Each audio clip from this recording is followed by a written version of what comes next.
All right, there's somebody whose name he said is the Super Eagles fanatic. I want to ask him, why didn't he play Chidera Ejuke? Are we still on this matter? In the midfield during the AFCON? And why hasn't he included Ejuke in the World Cup qualification? And now, because before you answer this, I was at the AFCON. And I'm going to say this. Coach loves Ejuke. Coach put his hand on the shoulder and told me, this guy is the future of the Super Eagles. So I don't know what coach is going to say, but I was there. I have it on tape. Okay, so coach, maybe you should say the same thing to them and let them know how much you love Ejuke, but why didn't you invite him, or why didn't you play him against Tunisia? That's now your own technical position. I don't have the power about that one. You know, only 23 players were dressed to go in a game. Yeah. And Ejuke wasn't listed among the 23. He didn't dress in that game. If he had dressed, he would have come in. Because on that day, he was not on the bench. That's why he didn't come in against Tunisia. You cannot come from the stand and then go into the field. That's impossible. You know, I've spoken to most of them, one after the other. The best position and the alternative position. Right? Now, as of today, on the left side, which Ejuke said is one of his best positions. Yeah. Now we're giving up. I've seen Ejuke. I still hold him close to my heart. Now we give opportunity to Demola Lukman, and then you have Moses Simon. And on the right side, Dennis has come back, and then Chukwueze. If you look at it, we're strong there, and we're strong here. And then up there, got Osime, Sadiq, who's great in weight right now, and the experience of Igal. I also spoke with when I saw Laika as well. I know their qualities. I know. Audio Igalo last played for me on the 23, but I watched him playing up to wherever he was, up to Man United and where he is now, and then again last time he had Teslim. So it was nice to see him closely again.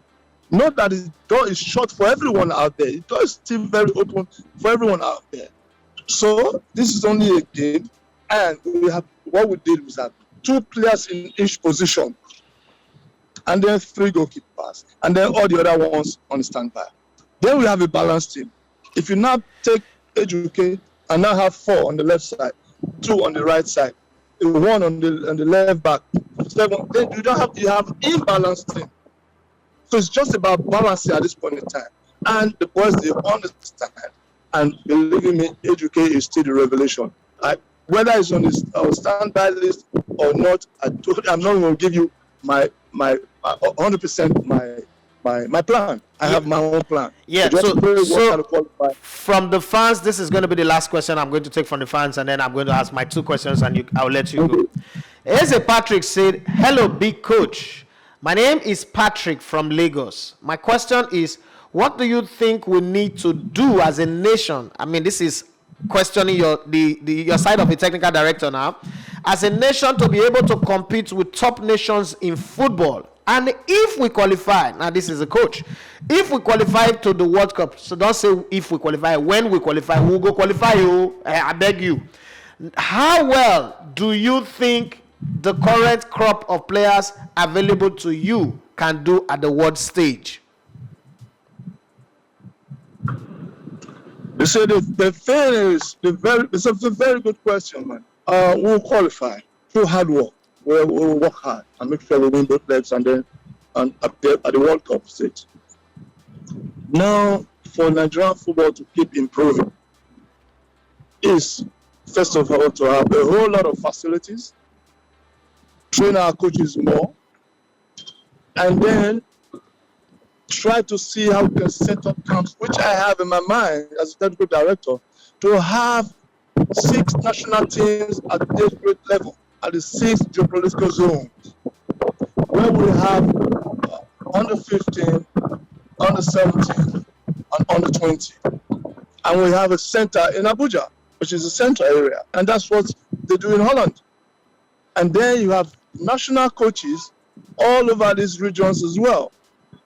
looking for players and coaching them, having taken the philosophy, the way we want to play from the central area, and then use the zones. And then all the best players in these zones will always appear in Abuja periodically. If you're not doing well here, you return back to the zone. If you're doing well here, you come to the middle. If you're not doing well in the zone, you are out completely. So by so doing, and then we have 3 players in each position. Then in another 2 or 3 years, you see we have a formidable team scattered, from all over the country. Wow. You understand what I mean? And then to do well at the World Cup, we talked about how far you think we can go. I think that's the question. Yes, sir. The good thing is, before the World Cup, there's always a window of 1 month. Yeah. So you have opportunity to have a whole lot of friendly games and look at players day in, day out. Because this is not, we all know friendly games 48 hours before a game. Continental competitions 10 days to 2 weeks before a game. And then World Cup itself is about 4 weeks before the World Cup proper.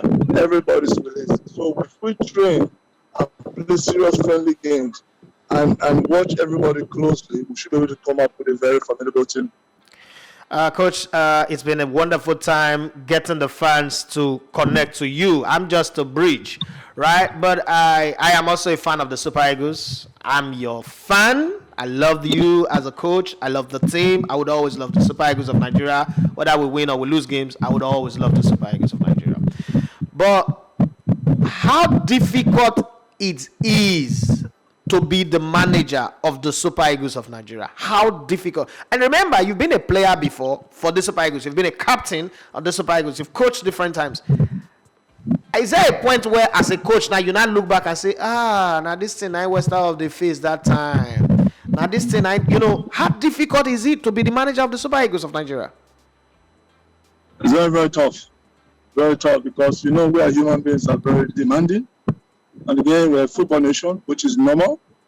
So if we want to we don't want to settle for less.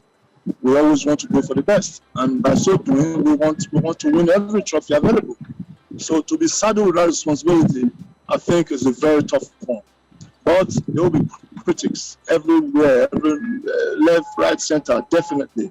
But the ability to be able to hold on and then shed most things away and remain focused matters a lot. So who remain focused? The only play to people is, yes, mistakes are there to be made, but they should try, at crunch time like this, not to discourage one. It's always to encourage and support people, because things like this if somebody's not strong, it can throw him or her off guard.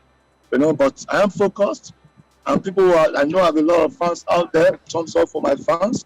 Then the ones who are not my fans, it's normal, because you don't expect everybody to like you. True. But I love everybody.